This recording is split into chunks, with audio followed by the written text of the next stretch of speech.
Isla del Caribe.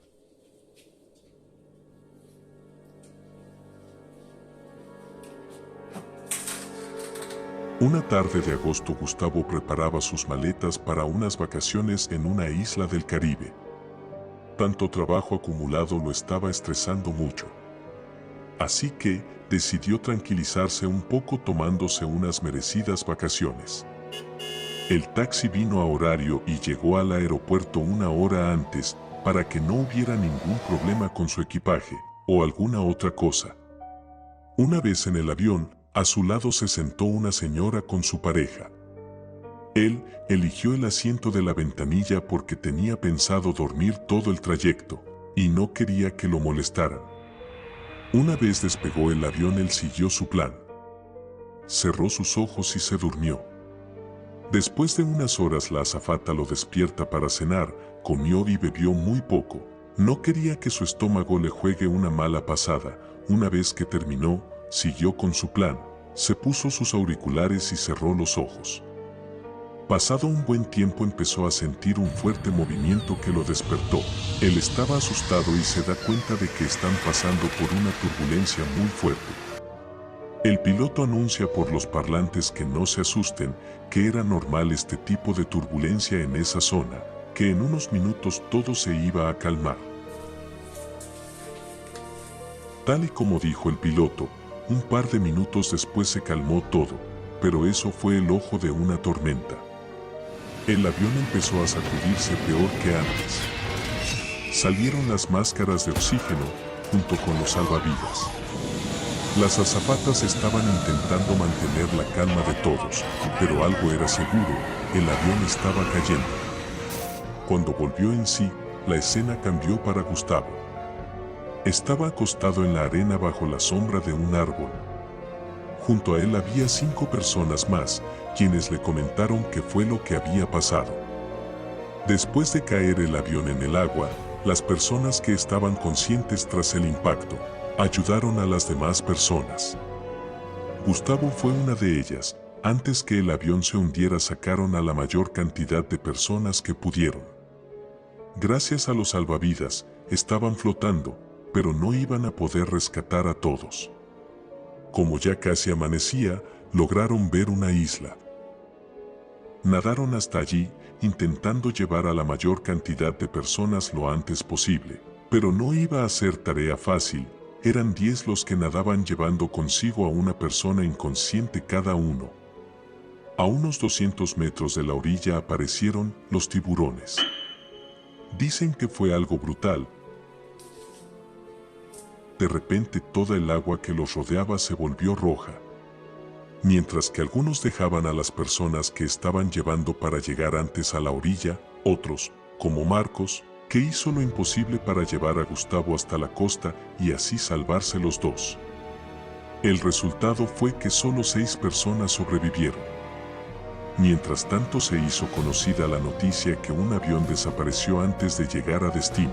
Estaban preparando unidades por aire y por agua para encontrarlos. Salieron varios helicópteros y botes de rescate hacia la zona donde fue la última comunicación con el avión antes del desastre. En la isla la incertidumbre de lo que les iba a pasar estaba generando un ambiente muy hostil entre todos. Cada vez que alguien proponía una idea, tenía 5 quejas en contra. Algunos querían explorar un poco la isla, otros se querían quedar cerca de la costa para ver si los venían a rescatar. Al final decidieron separarse en 2 grupos. 4 fueron a investigar la isla mientras que los otros 2 se quedaron en la costa junto a una fogata que hicieron. Ninguno tenía experiencia en supervivencia en la naturaleza, pero con algunas películas, libros y cosas de esas, tenían idea de qué poder hacer. Igualmente, nada se puede comparar con la realidad. Una vez adentrados a la isla vieron varios animales, muchas aves y unos gatos, bastante más grandes que los domésticos a los que estaban acostumbrados, pero no tanto como los jaguares o pumas. Se podía decir que no se deberían preocupar por ellos. Encontraron un árbol de mangos y moras silvestres, Juntaron lo que pudieron y volvieron para pensar cómo seguir con Carla y Marcos, que estaban en la costa. El problema principal era el alimento y el refugio. Cosas muy difíciles para unas personas comunes, acostumbradas a conseguir todo en un mercado y viviendo en unas casas de material hechas con máquinas. Después de una larga discusión mientras comían las frutas que trajeron, decidieron ir todos juntos al interior de la isla. Afilaron como pudieron unos palos con las rocas que había, también llevaban piedras más pequeñas en los bolsillos. Quizás les ayuden a espantar a los gatos salvajes si los querían atacar. La intención de ellos era encontrar un río o algo parecido en el interior, porque las frutas saciaban un poco la sed, pero no iba a ser suficiente. Después de casi una hora de caminata, se sentaron a descansar un rato. En el camino vieron algunos animales como conejos, ardillas y muchas aves. Se encontraron con algunos gatos, pero mantenían la distancia. Como todavía les era demasiado difícil cazar a algún animal, iban comiendo bayas que encontraban en el camino, para hacerle frente al hambre y la deshidratación. Siguiendo con la caminata un poco más, escucharon un ruido particular, algo que ellos estaban buscando desde que empezaron a caminar.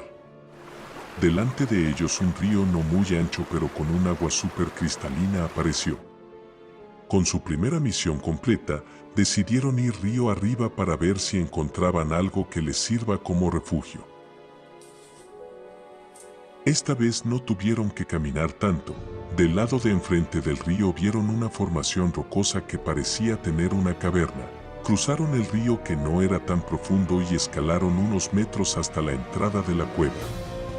La entrada era de más o menos 1,60 m de alto por 1 metro de ancho. Pedro, quien era el más joven, decidió ir primero.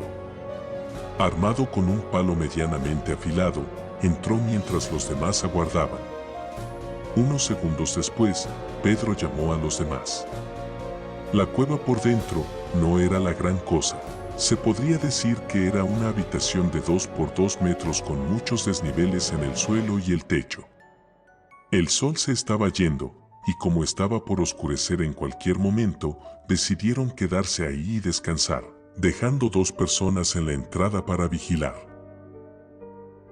Mientras tanto, los equipos de búsqueda seguían trabajando incesantemente, buscando cualquier señal que pudieran obtener. Una vez que pasaron la noche y los primeros rayos del sol empezaron a asomar, decidieron ponerse serios y pensar qué hacer a partir de ahora. Se dividieron en 2 grupos de 3 personas. Un grupo se dirigía de nuevo hacia la costa a encender varias fogatas, para aumentar las posibilidades de que los encuentren. Los otros 3 fueron a buscar comida y explorar un poco más. Cerca del mediodía, el grupo de exploración volvió a la base con muchas frutas y un conejo, que milagrosamente pudieron atrapar. Al rato escucharon los gritos de Felipe pidiendo ayuda. Corriendo en su rescate, vieron a Marcos entre medio de Gustavo y Felipe, que lo traían entre sus hombros. Cuando estaban volviendo al campamento, una víbora lo mordió en su pierna. Por el dolor que sentía y la fiebre, no parecían buenas noticias para él. Con Marcos en la cueva sin nada que puedan hacer, Gustavo les contó lo que pasó.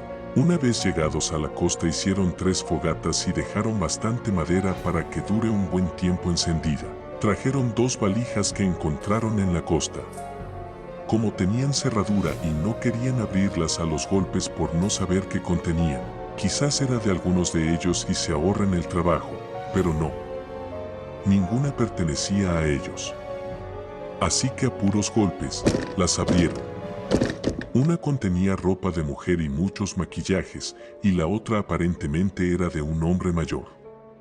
Tenía ropa, una agenda con varias lapiceras, unos cuantos libros y poca cosa más. Ya estaba oscureciendo nuevamente, y con Marcos en esa condición, no era muy alentador el panorama. El equipo de búsqueda, sin encontrar nada en la última ubicación registrada, se acercan a las islas más próximas para ver si encuentran señales. Uno de los barcos pasando por una costa ve varios montículos de piedras que parecían ser usados para hacer fogatas.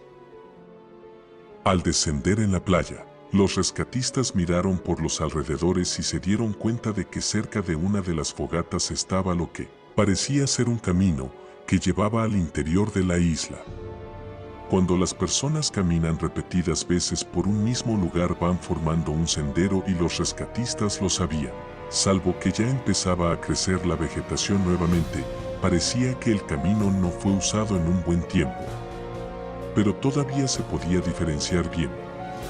4 de ellos se adentraron a la isla. Siguiendo el camino a una marcha apresurada, llegaron hasta un río, donde se encontraron con un puente hecho de unos troncos que parecían bastante resistentes.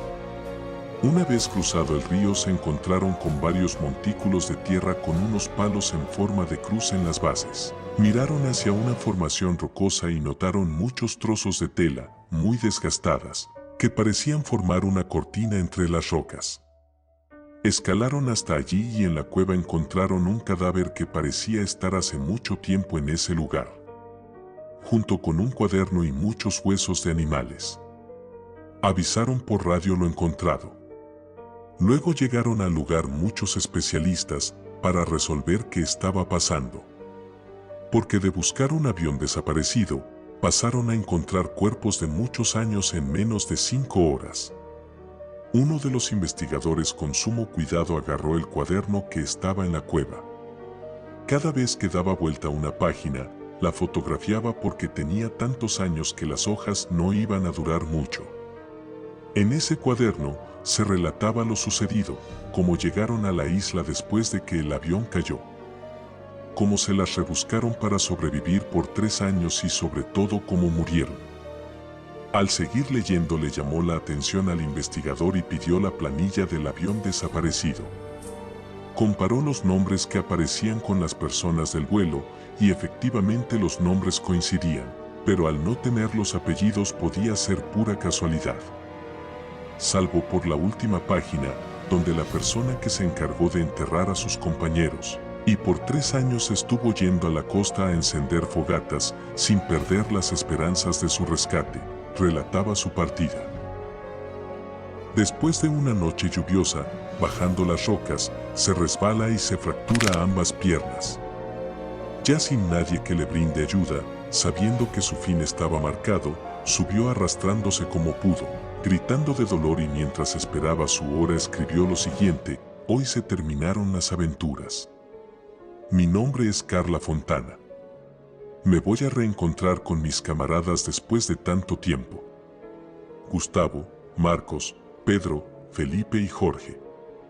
Si alguien lee esto, entiérrenme al lado de mis amigos. Y sí, efectivamente, Carla Fontana estaba en la lista del avión. Faltaba hacer las pruebas de ADN, pero el investigador estaba seguro de que eran las mismas personas. Solo algo era inentendible. ¿Cómo estuvieron 3 años en esta isla si hace solo 10 horas que se dejó de tener comunicación con el avión? Cosas como esas solo pueden ocurrir en el mar del Caribe. ¿Y tú? ¿Durarías 10 horas en una isla?